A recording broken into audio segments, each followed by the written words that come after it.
hormonas tiroideas. Recuerden que para la producción de hormonas tiroideas necesitamos la liberación desde el hipotálamo de las hormonas liberadoras de tirotropina. Entonces, las hormonas liberadoras de tirotropina aquí en el núcleo paraventricular excitan o estimulan a la adenohipófisis para que la adenohipófisis pueda producir TSH, hormona estimulante de la tiroides. Esa hormona estimulante de la tiroides viaja hasta la glándula tiroidea y en la glándula tiroidea la TSH produce varios efectos. Uno de los efectos es la captación de yoduro. Entonces, la TSH estimula que en la membrana basal de la glándula tiroidea pueda captarse yoduro pasando por la célula folicular y llegando al coloide. El yoduro ahí se convierte, por una peroxidasa, se convierte en yodo oxidado. Otra función de la TSH es estimular la producción de tiroglobulina. La tiroglobulina es una proteína producida por las células foliculares que también se mandan al coloide. Acá se crea, la TSH estimula la producción de tiroglobulinas que se envían al coloide. Una vez que yo tengo mis materias primas, yodo oxidado y tiroglobulina, la TSH estimula la unión de el yodo con la tiroglobulina para formar hormonas tiroideas. ¿Cuáles hormonas tiroideas? T1, T2, T3, T4. T3 es reversa, pero la más importante es T3 y T4. También la TSH estimula que las hormonas producidas en el coloide puedan ingresar otra vez a la célula folicular y ahí por un proceso enzimático una proteasa, ¿qué quiere decir la proteasa? Degrada proteínas. La proteasa libera la tiroglobulina de las hormonas T1, T2, T3 y T4. De esa manera, como ya están libres, la T3 y la T4 pasan al torrente sanguíneo. Mientras que la T1 y la T2 sufren otro proceso enzimático que es la desyodación, se le quita el yodo y solo queda la tiroglobulina que se degrada en sus materias primas que son los aminoácidos de tirosina que se va a volver a reutilizar. El yodo que se quitó de acá también se vuelve a mandar al coloide para reutilizarlo. Entonces, las células foliculares por un tiempo tienen una autonomía para la producción. Como que ellas mismas tienen su materia prima si es que no se les da el consumo. No sé, nos fuimos allá en el desierto de Sahara, no sé, nos quedamos.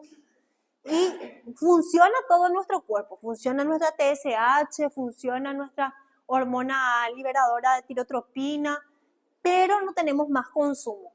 ¿Qué pasa? Por unos meses las células foliculares tienen la capacidad de seguir produciendo hormonas tiroideas sin que haya el consumo, sin que haya esa alimentación que le va a dar como la materia prima. Ahora, una vez que nosotros tengamos principalmente T3 y T4 en el torrente sanguíneo,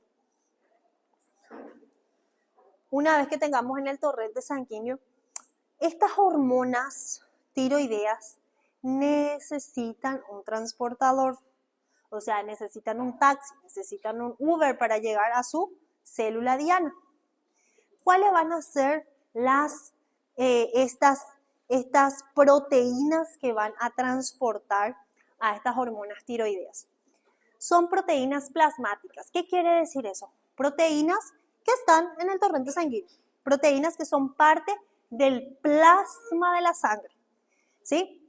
Estas proteínas plasmáticas, cuando transportan hormonas tiroideas, Principalmente ellas, o ¿cuál es la proteína plasmática principal en el transporte? La globulina fijadora de T4. Porque cuando se libera T3 y T4 al torrente sanguíneo, ¿cuál se libera en mayor cantidad? ¿La T3 o la T4? La T4. Pero ¿cuál usa la célula diana? La T3. La T3 es mucho más potente que la T4. Entonces, como hay mayor cantidad de T4, pues bueno, va a haber una proteína plasmática específica para transportar a estas proteínas, ¿sí? Entonces, estas proteínas plasmáticas se producen en el hígado, se mandan al torrente sanguíneo, circulan por la sangre y cuando no encuentran una hormona tiroidea, la captan, ¿sí? La captan y por la circulación la vuelven a llevar hasta el órgano donde esa hormona tiroidea va a actuar, hasta su órgano diana. Entonces, la mayor parte es para la T4, globulina fijadora de tiroxina o de T4. En menor cantidad actúan también otras proteínas plasmáticas, que son la prealbúmina, fijadora también de tiroxina, y la albúmina mismo, ¿sí? Tenemos una globulina y tenemos una prealbúmina y una albúmina. La mayor parte fijadoras de T4. ¿Por qué? Nosotros, este proceso de que se une a proteínas para ser transportadas es un mecanismo de regulación. ¿Qué quiere decir? Que las hormonas y sus proteínas plasmáticas van a recorrer el cuerpo hasta que se necesite soltarle a la T4.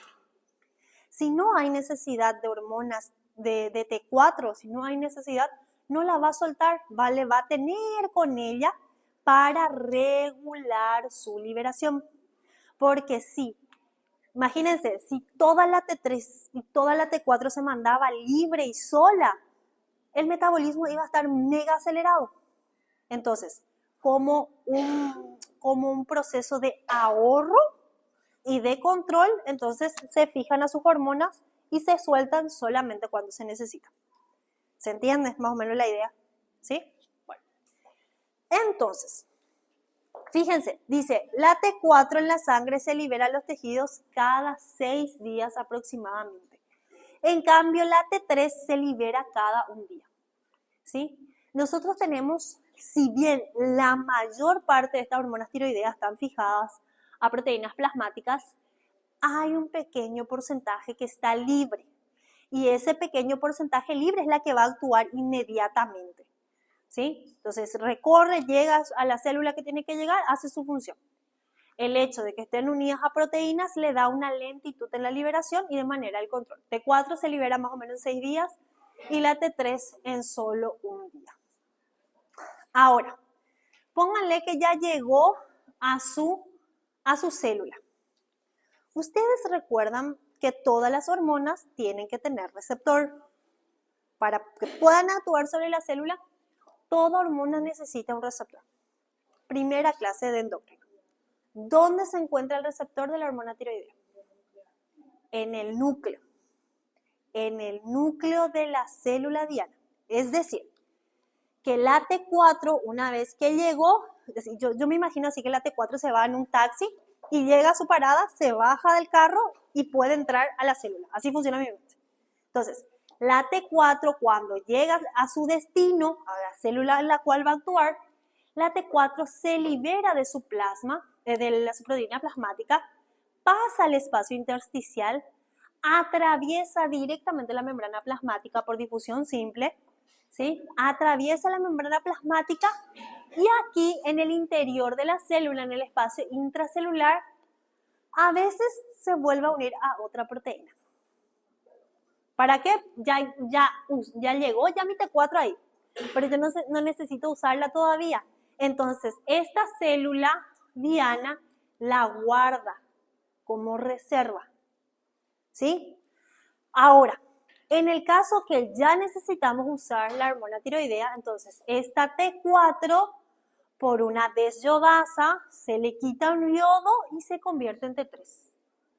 Una vez que se convirtió en T3, puede atravesar directamente la membrana nuclear y encontrarse con su receptor. ¿Dónde se encuentra el receptor de la T3? Se encuentra adherido al ADN de la célula y a un receptor retinoide. Nombramos nada más el receptor retinoide, ya en fisiopato van a saber por qué. Entonces, este receptor es de hormona T3. La T3, acá la T4, entra por una desyodasa, se le quita un yodo, se convierte en T3, ingresa al núcleo.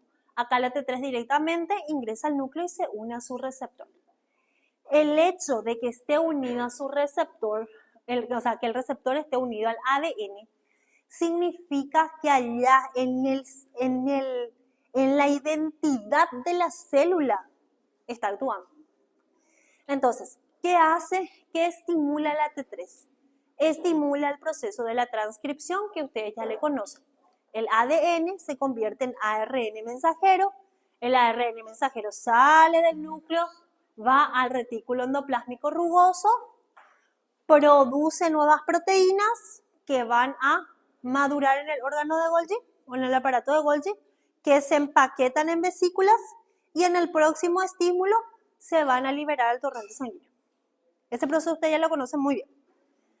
Eso es la función principal de la T3, actuar sobre la identidad de la célula, el ADN, y principalmente producir nuevas proteínas, ¿sí? Ahora, ¿para qué nosotros necesitamos nuevas proteínas? Porque estas nuevas proteínas tienen múltiples funciones. Pueden actuar sobre el crecimiento, sobre el sistema nervioso, sobre el corazón y sobre el metabolismo. Este es el resumen de lo que vamos a ver a continuación. Se dice que las hormonas tiroideas son las estrellas en lo que es el metabolismo basal. Recuerden que el metabolismo tiene dos procesos: anabolismo, formación de energía, y catabolismo, liberación de energía para los procesos celulares. Entonces, las hormonas tiroideas actúan sobre muchísimas células que forman parte del metabolismo del cuerpo.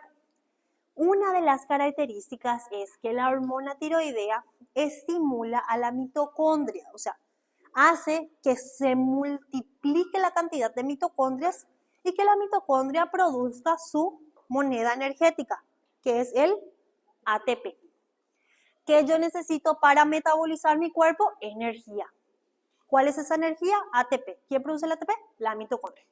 Entonces, uno de los procesos de la hormona tiroidea es aumentar la cantidad de mitocondrias y por ende la producción de ATP.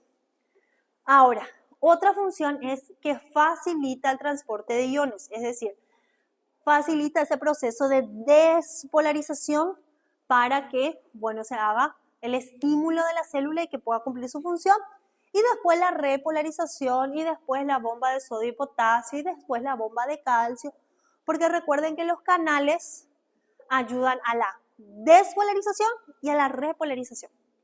Y las bombas ayudan a ordenar otra vez cada una en su lugar. Entonces, eso también estimula la hormona tiroidea.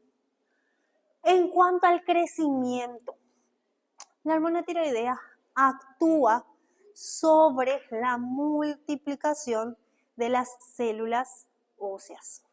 Es decir, aumenta el crecimiento de los huesos, de los cartílagos, de cualquier otro tejido blando.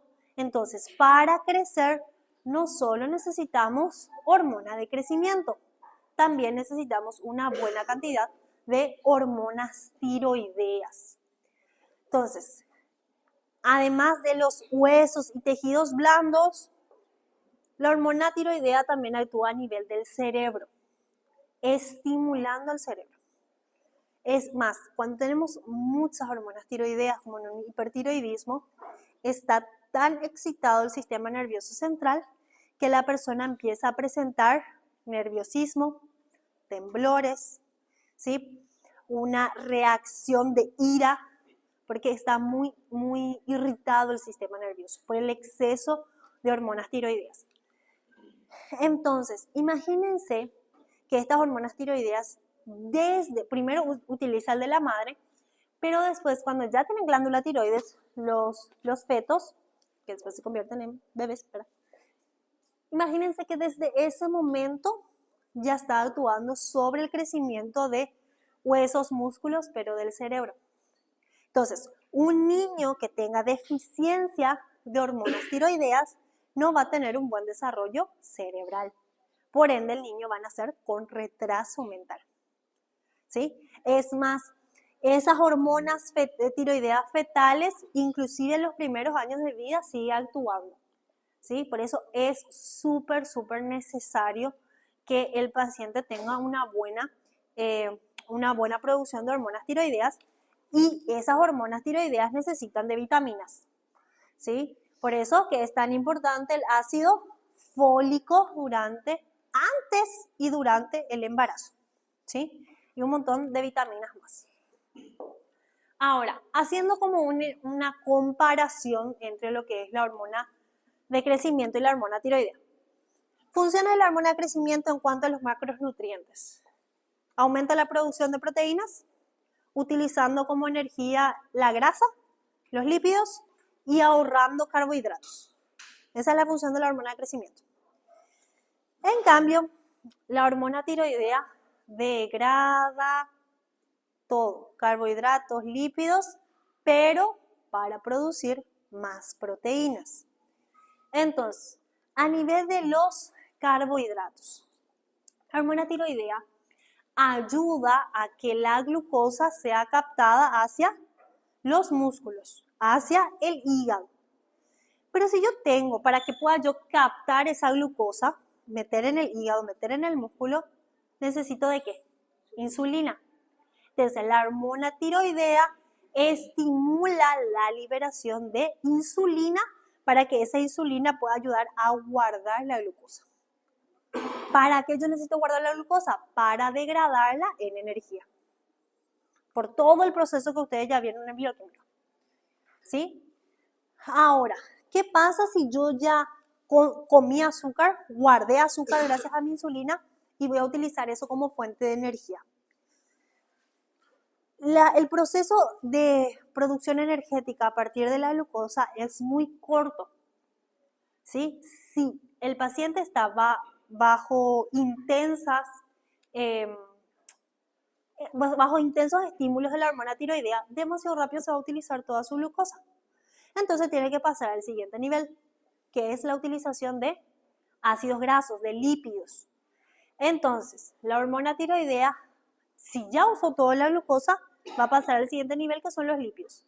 Entonces empieza a generar la lipólisis, la degradación de ácidos, o sea, la degradación de tejido adiposo manda ácidos grasos libres a la sangre, esos ácidos grasos viajan al hígado y en el hígado se convierten en glucosa. ¿Sí? Entonces, estimula la degradación, la captación de glucosa, la gluconeogénesis, la glucólisis posterior, aumenta la cantidad de insulina en sangre. Si ya usó todo eso, aumenta la lipólisis, pero ¿cuál es el riesgo de la lipólisis? Es grasa mandando al torrente sanguíneo. Puede generar una embolia, ¿sí? Una embolia grasa, ¿sí? Es un riesgo. Por eso, pacientes hipertiroideos pueden llegar a un infarto. Infarto del miocardio, infarto del mesenterio, infarto intestinal, porque degrada su grasa, lo manda a la sangre y puede ir a taponar alguna arteria. Sí, eso es un riesgo en los hipertiroideos.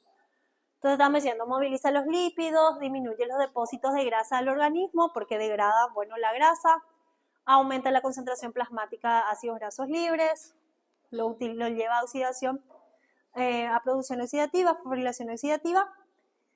Acá, si es que tenemos un buen funcionamiento hepático, siempre y cuando el hígado funcione bien, La hormona tiroidea lleva grasa hasta el hígado, hasta acá, hacia el hígado. Parte lo convierte, o sea, lo guarda, lo va a procesar como glucosa, pero parte lo va a enviar por la bilis. De la bilis se guarda en la vesícula biliar, ¿sí? Entonces, hay colesterol en la vesícula biliar. ¿Qué pasa si hay un exceso de colesterol en la vesícula biliar? Piedra. El mayor componente de los cálculos biliares es de colesterol, a diferencia de los cálculos renales que es de calcio. Pero los cálculos, las piedras, los litos en la vesícula biliar es del colesterol y es a causa de esto. Primero por el alto consumo. Por eso es que pacientes, cuando te dicen, te vienen con historia de dolor en hipocondrio derecho, epigastrio, cólico, y le preguntamos qué comió. Y ahí te dice como un churrasquito, un cerdo agridulce, una empanadita, una milanesa, altos en grasa. ¿Y qué hace? La bilis es el detergente. Entonces, cuando llega grasa al duodeno, la bilis la vesícula biliar va a bombear la bilis para que pueda degradar esa grasa. Pero si hay cálculos biliares o barro biliar, va a obstruir el conducto cístico. Con suerte pasa al conducto colédoco, pero igual va a obstruir tu colédoco. Y si obstruye tu colédoco es peor, porque si obstruyes tu cístico, tu problema está solo en la vesícula biliar. Pero si obstruye tu colédoco, estás obstruyendo páncreas, hígado, vesícula biliar. Y es mucho más grave.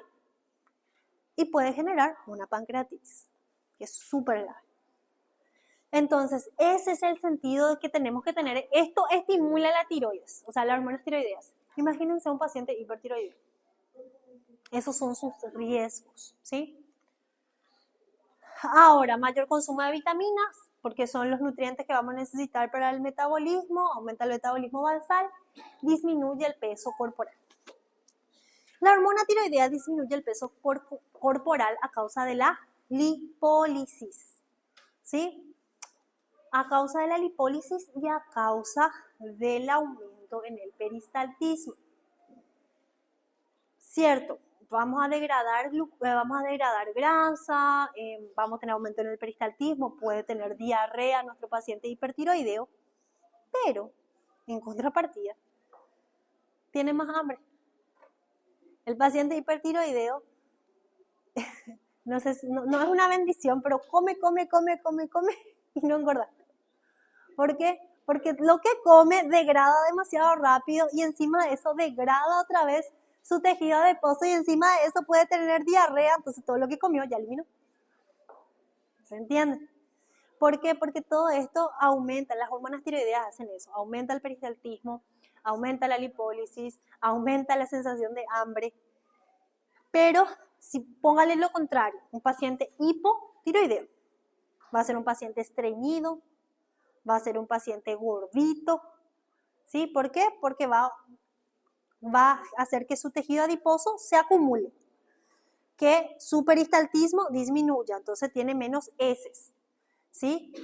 Y a nivel de lo que es el corazón, típica consulta de paciente hipertiroideo. Tengo taquicardia, te dice, palpitaciones. ¿Por qué? ¿Qué vos necesitas para que haya gasto energético en tu célula? Para que tu célula pueda cumplir con sus funciones. ¿Necesitas energía? ¿Necesitas oxígeno? ¿Necesitas nutrientes? ¿Por dónde viene eso? Por la sangre. Entonces, un mayor flujo sanguíneo hay. Para que aumente el flujo sanguíneo, ¿qué tiene que hacer el corazón? Aumento del gasto cardíaco. ¿Qué es el gasto cardíaco? La cantidad de sangre que sale por minuto del corazón. Entonces, el corazón tiene que trabajar más rápido, aumenta la frecuencia cardíaca, con más fuerza, aumenta la fuerza de contracción, que es el inotropismo, manda más sangre, aumenta el flujo sanguíneo, aumenta la presión arterial, ¿sí? Y por ende, ya mandé ya nutrientes. Ya aumenté mi peristaltismo, ya comí, ya mandé nutrientes, pero necesito mandar oxígeno. Entonces la hormona tiroidea aumenta la frecuencia respiratoria. ¿Para qué? Para que entre más oxígeno y todo eso pueda llegar a la célula. ¿Me están siguiendo la lógica? Ok. Entonces, un paciente hipertiroideo va a tener una frecuencia cardíaca aumentada, va a tener una presión alta, ¿sí? Va a tener una taquipnea, va a necesitar respirar más rápido, se va a cansar con mayor facilidad. En cambio, un hipotiroideo va a tener la frecuencia cardíaca baja, todo va a ser más lento, en el hipo todo es más lento. Entonces, va a tener una menor fuerza de contracción, ¿sí? Va a tener mayor, o sea, con el dióxido de carbono no hay tanto problema, no tiene problema respiratorio, no es que respira menos. Respira igual, o sea, no, en cuanto a respiración en el hipo no hay tanta alteración. Ahora, a nivel de lo que es el sistema nervioso, la hormona tiroidea aumenta la capacidad del sistema nervioso, lo estimula. Entonces hace que la persona sea más activa. Pero un exceso de actividad del sistema nervioso genera irritabilidad. Y el paciente hipertiroideo es demasiado nervioso. Es muy acelerado.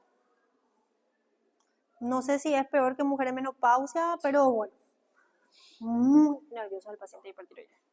En cambio, el hipo es todo fácil, amor, lento, habla lento, piensa lento. Entonces, ¿qué pasa esto?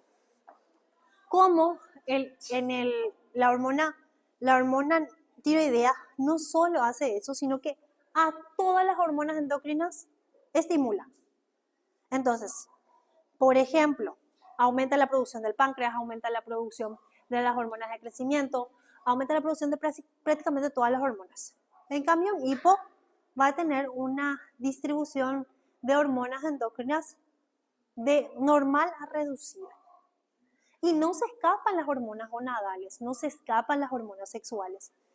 Es decir, un paciente hipertiroideo tiene un líbido aumentado, un deseo sexual más aumentado. Tiene mayor, en las mujeres la menstruación es más frecuente. En vez que te dure 28 días, el ciclo te dura 15. Te dura solo 15 días, tenés una polimenorragia. Y aumenta no solo el tiempo, se acorta el tiempo, sino la cantidad, ¿sí? Hay una menorragia, ¿sí? Entonces, eso genera a nivel sexual o a nivel reproductivo. En cambio, el hipo va a disminuir su deseo sexual, va a ser un paciente, todo va a ser un poco más lento. Él es lento, pobrecito. Entonces, un paciente hipertiroideo. ¿Cómo vamos a ver si nuestro paciente tiene hipertiroidismo, hipotiroidismo? Pedimos perfil tiroideo. TSH, T4 libre, T3 total. ¿Sí? Bueno, ¿cómo va a ser un hipertiroideo? Si por retroalimentación negativa yo tengo muchas hormonas tiroideas, ¿qué va a pasar?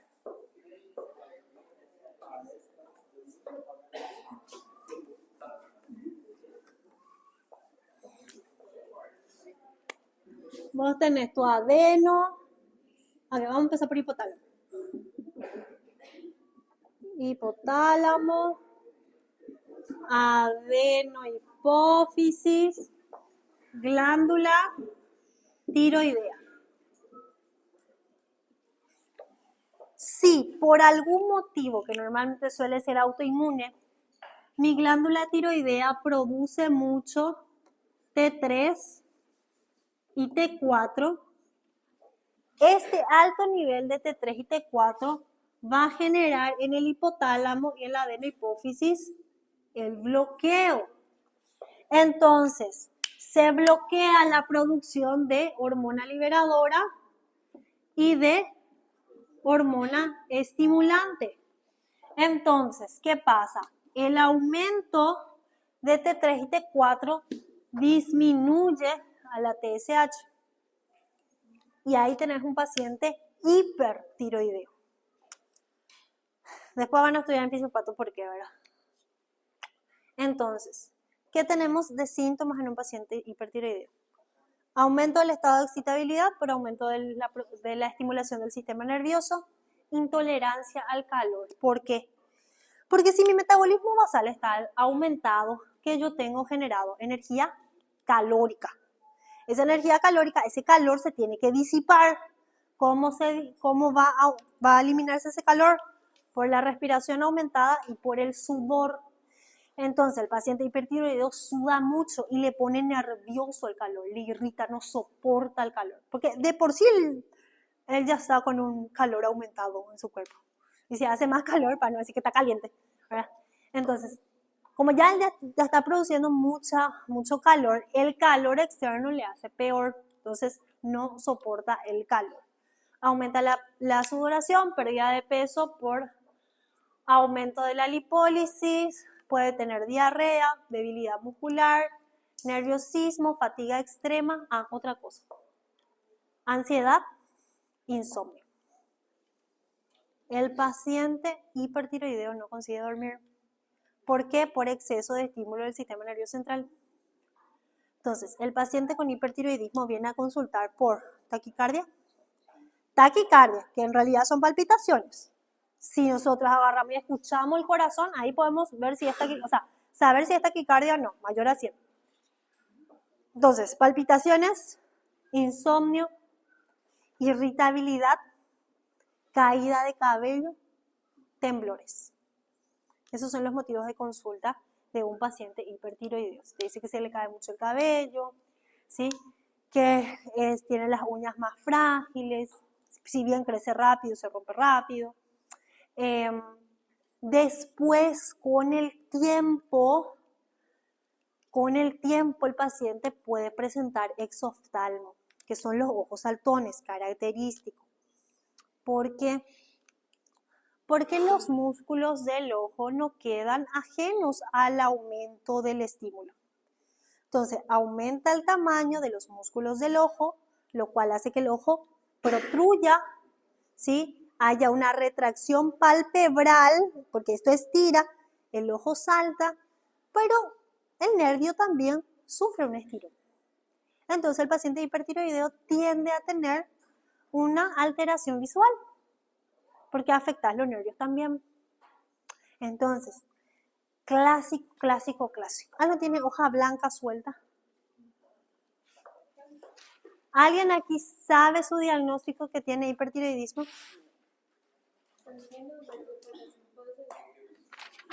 ¿Alguien sospecha que tiene hipertiroidismo? Nadie. Vení acá.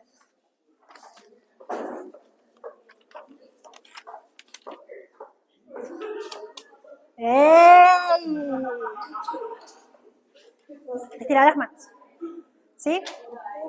¿Qué se le hace al paciente? Una hoja blanca. Quédate quieta. Se le pone una hoja blanca al paciente. ¿Y qué ves? Temblores. Un leve temblor, es un temblor fino. ¿Sí? ¿Por qué? Porque vos tenés que tener, yo no soy la mejor paciente, pero tenés que tener la capacidad que no se mueva la hoja.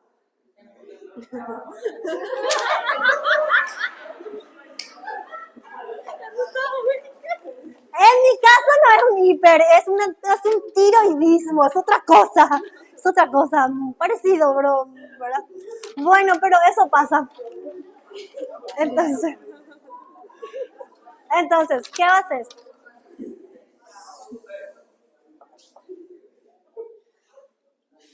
Es muy leve, pero hay un leve temblor. Y comparás el otro lado, que no sea que solo un lado.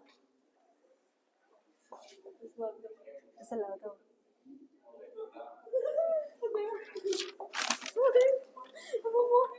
Gracias. Entonces, esa es una prueba. ¿Ah? ¿Por qué te pensás que como todas las horas? Bueno.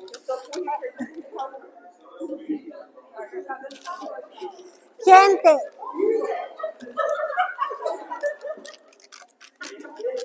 pero sepan algo. La gran mayoría tanto del hiper como del hipo son de origen autoinmune. Muy pocos son a causa de algún tumor por hipotálamo o por hipófisis. La gran mayoría es un proceso autoinmune que se despertó aún más post-COVID. ¿Por qué? Post-COVID. ¿Por qué? Porque una infección muy fuerte puede llegar a despertar los procesos autoinmunitarios. ¿Sí? Y el COVID fue una de las grandes infecciones que afectó todo el cuerpo, además las vacunas que nosotros no estaban totalmente estudiadas todavía, ¿verdad? Entonces fue un montón de cosas, entonces tuvimos muchísimo más pacientes con cáncer de tiroides, con aumento del tamaño de la glándula, un bocio, que el bocio, no les puse pero les voy a poner porque me preguntaron, el bocio puede darse, que es el aumento en el tamaño de la glándula, puede darse tanto en el hipo como en el hiper, en ambos. Uno es autoinmune, el hiper, y otro es normalmente endémico por falta de yodo, ¿sí? Que se puede dar el bocio. No les puse, pero les voy a poner al final.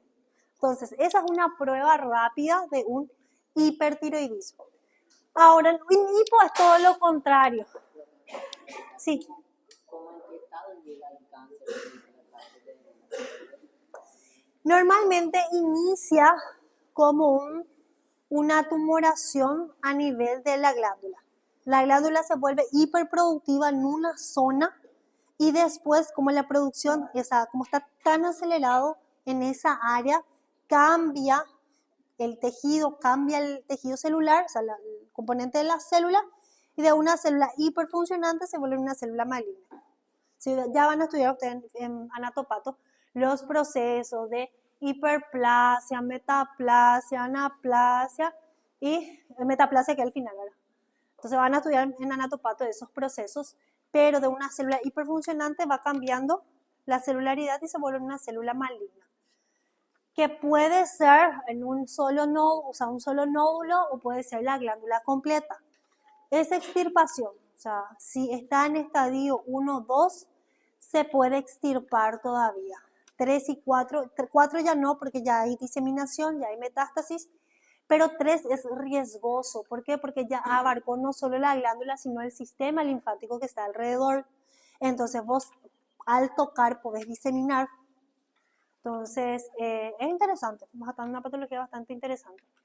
Pero en ese caso es radio y quimioterapia y control. Tiene una buena tasa de sobrevida, o sea, no es muy letal que digamos, pero hay que hacer la detección temprana.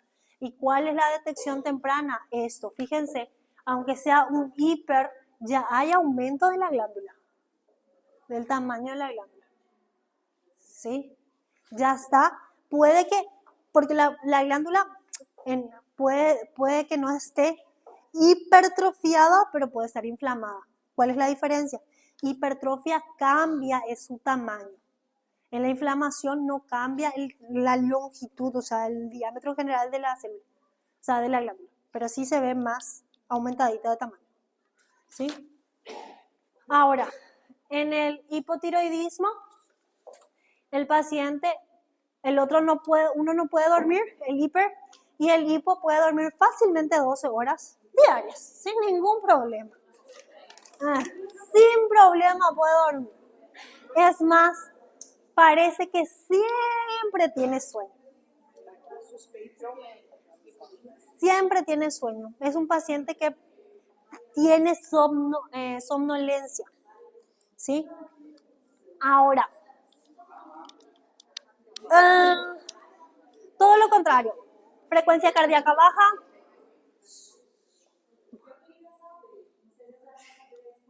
Ajá.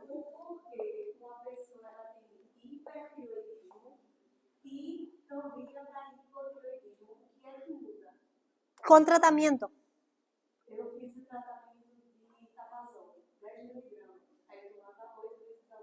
Minha hipertiroidismo estava muito alterada. O pico que o médico ficou passado, assim. Ajá. Sem querer, porque estava dessa forma. E aí eu fiz o tratamento e depois que eu vi, eu caí no hipertiroidismo. Ahí hay que regular la dosis. ¿Qué pasa con un hipertiroidismo?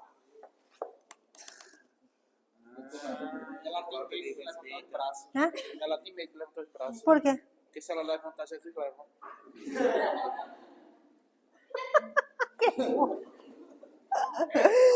Ay, misericordia. Ojalá, ¿sabes qué, Felipe? Ojalá que el día que tenga que levantar los brazos, de verdad Jesús me agarre y me lleve así de una.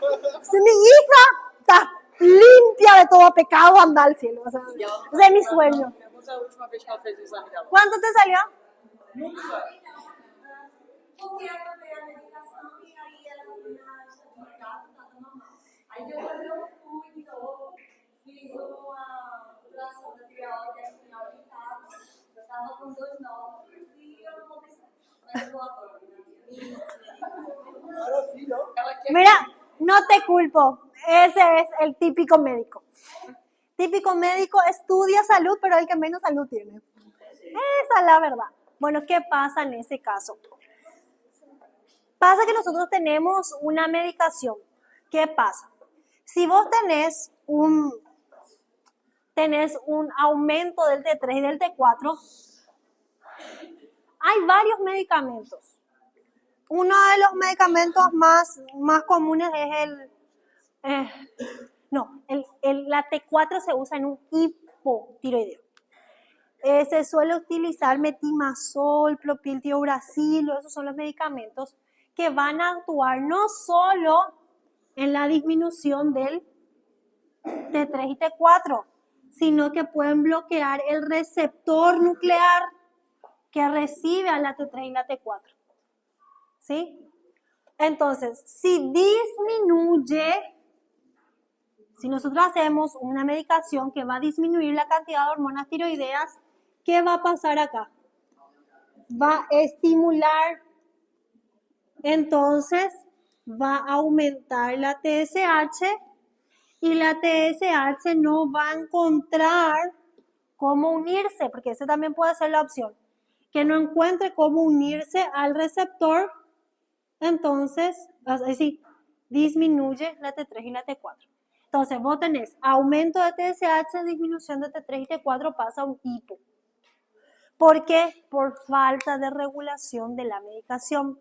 Porque vos haces prueba-error, le llevas al paciente a disminuir a un hiper que disminuya completamente sus niveles hormonales hasta valores normales. A veces la medicación es muy fuerte y te baja otra vez. Entonces, ¿qué haces? Regulas la medicación hasta que tu T3 y T4 encuentre valores normales.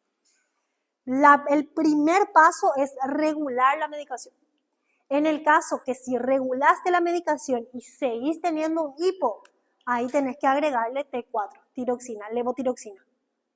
Entonces es muy delicado el llegar al equilibrio de las hormonas. Es probar un tiempo de 3 meses, análisis de sangre. Probar un tiempo de 3 meses, análisis de sangre, hasta que se encuentre la dosis ideal. Pero sí puede pasar. Hay casos de pacientes hipertiroideos que llegaron a cirugía, extirpación de la glándula y se volvieron hipo.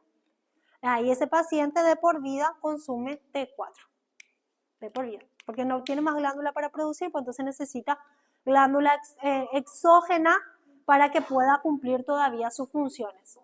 En ese caso, el paciente no produce hormonas T3 y T4 por la glándula, pero como se le inyecta, entonces, o puedes consumir vía oral también, como tiene consumo exógeno, igual la T3 y la T4 actúa sobre las células diana, entonces el proceso metabólico es el mismo, ¿sí? Entonces, ¿cuál es la característica de un paciente hipotiroideo? ¿Sí? Dijimos, tiene bradilalia, habla despacio, piensa despacio, duerme más, es letárgico. ¿Qué quiere decir? Parece que está todo el tiempo con sueño. Es un paciente estreñido, es un paciente